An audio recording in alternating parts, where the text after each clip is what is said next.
Greetings everyone, this is SteamTeamRedubUK, CC Trainor-Ling, here to bring you another episode review from Season 6 of The Loud House. Today's episode is titled Time Trap. First we'll discuss the plot, and then my thoughts and critiques with my final score. So, let's get right into it. In this episode, the kids accidentally break their parents' wedding vase. Again, apparently, and they're worried they'll get grounded for breaking it, as they should be. So Lisa decides to travel back in time to swap the vase with a toaster so they can never be grounded for breaking something they don't even have. However, her siblings sneak along and mess around at their parents' wedding, which results in the future being changed to where the kids were never born and each of them start fading from existence. While trying to get the components needed to make a new time machine before everyone disappears, they get captured by the Girdles, who think the kids are aliens they once saw in the past, but manage to break free and successfully prevent their parents' wedding from being ruined. The episode ends with the kids returning to the present and happily accept their initial punishment for breaking the vase, even though Lisa fears the timeline they return to may have accidentally been altered again after seeing Lily in their parents' wedding picture. Here we go again. Well, that concludes the plot of the episode, so now we come to my thoughts and critiques. The most I can say about this episode is, besides how head-scratching some of it is, it reveals what happens if all 11 kids were never born, being either good or bad depending how you interpret it. But before I get to what's wrong with the episode, there's one thing I do want to make very clear. Lisa mentions how she once unlocked the secret to time travel, referring to the episode The Mad Scientist from Season 3, and swore to never use it again. It was also mentioned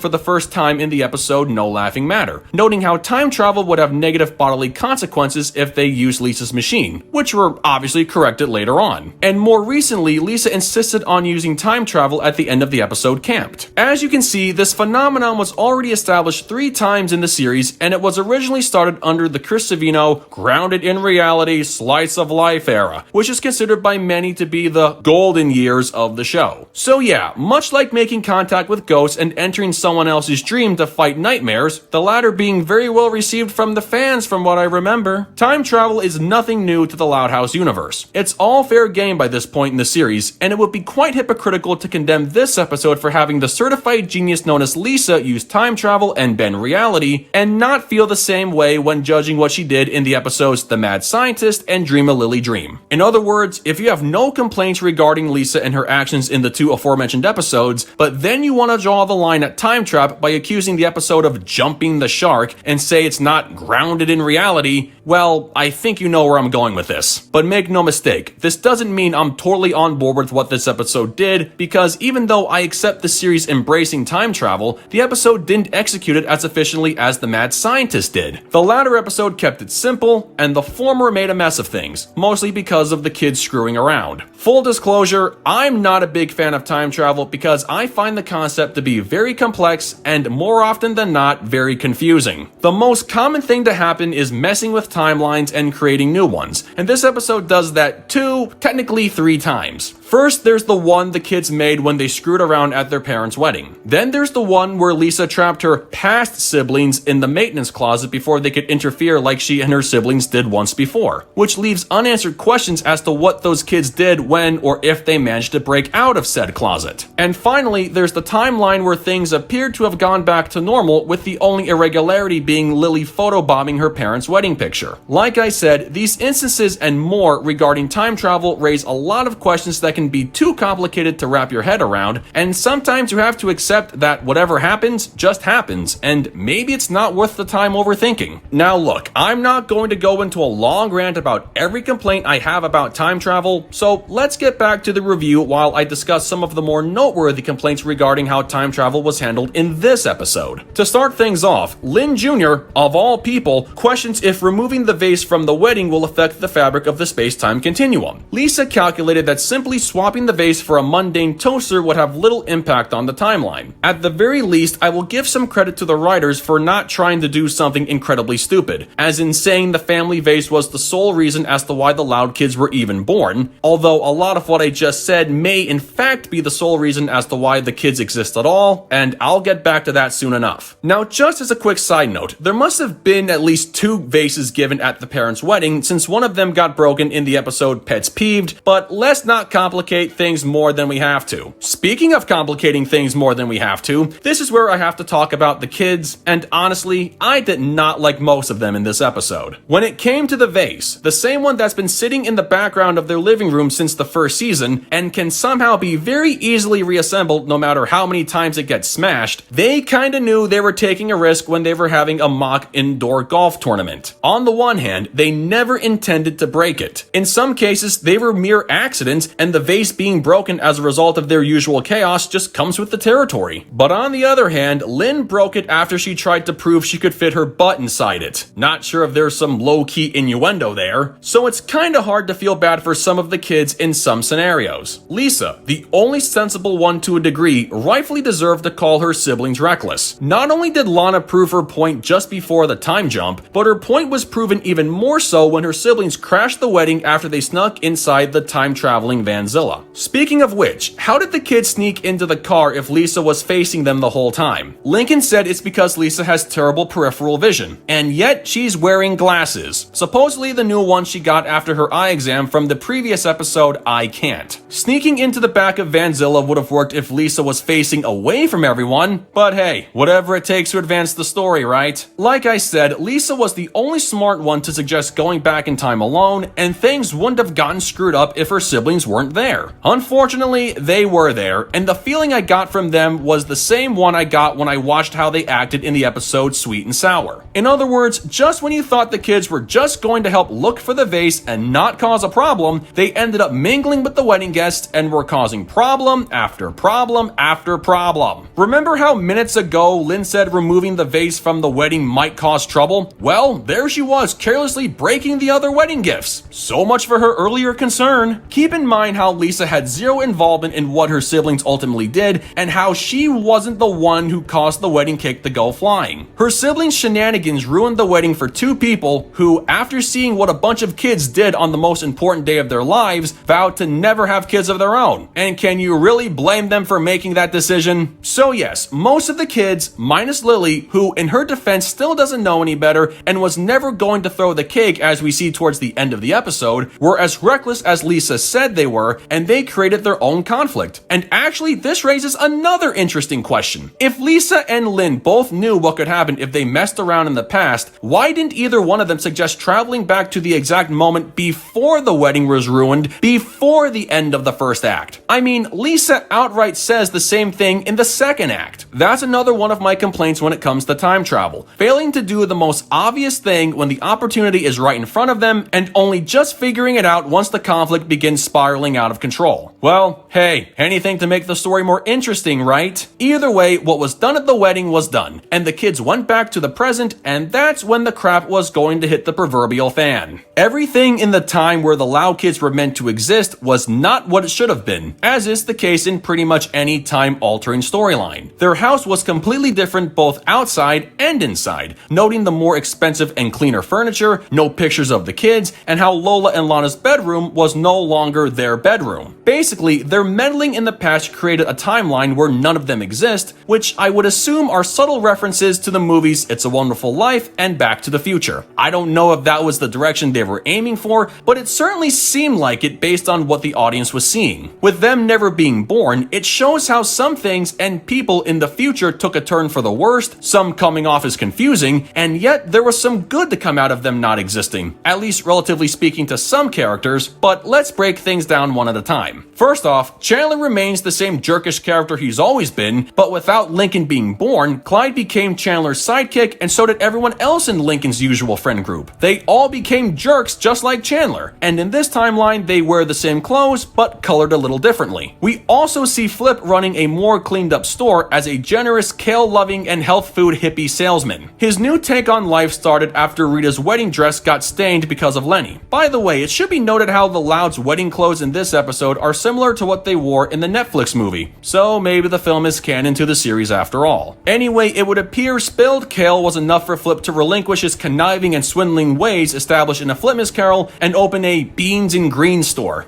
Okay, whatever. Luna was also the reason why Chunk's band never took off following what she did at the wedding, and now he works in a junkyard. That's really depressing when you think about it, and yet it makes no sense. Chunk was a rock and roll guy as first seen in the episode Roadie to Nowhere, but his past self was more into playing ballads, and choosing to take up rock music prevented his band from getting gigs? Something just doesn't add up here. But the most obvious differences would be how Mr. and Mrs. Loud and Mr. Grouse looked livelier and more youthful. Because they chose not to start a family after a bunch of kids ruined their wedding, something Mr. Grouse directly confirms with the kids, Rita and Lynn have a lot more money, which explains why they have a fancy car and no longer needed the old and outdated Vanzilla, and they have a lot less stress, which is made very clear when you notice how the alternative Mr. Loud has a full head of hair and how their neighbor next door isn't some white-haired angry old man. In short, Mr. and Mrs. Loud choosing not to have any kids created a future where some people were worse off while others were actually better off without those 11 kids coming into existence, so you can draw your own conclusions from there. Either way, the kids began flickering in a blue light and started to vanish in birth order because they're not meant to exist in the new timeline. That's when they had to build a new time machine, which would involve a lot of plutonium. Lisa said Flippies contain plutonium, and I'm like, what? You do know that stuff could kill you, right? Does this suggest in the regular timeline, Flip has been selling people a drink that could,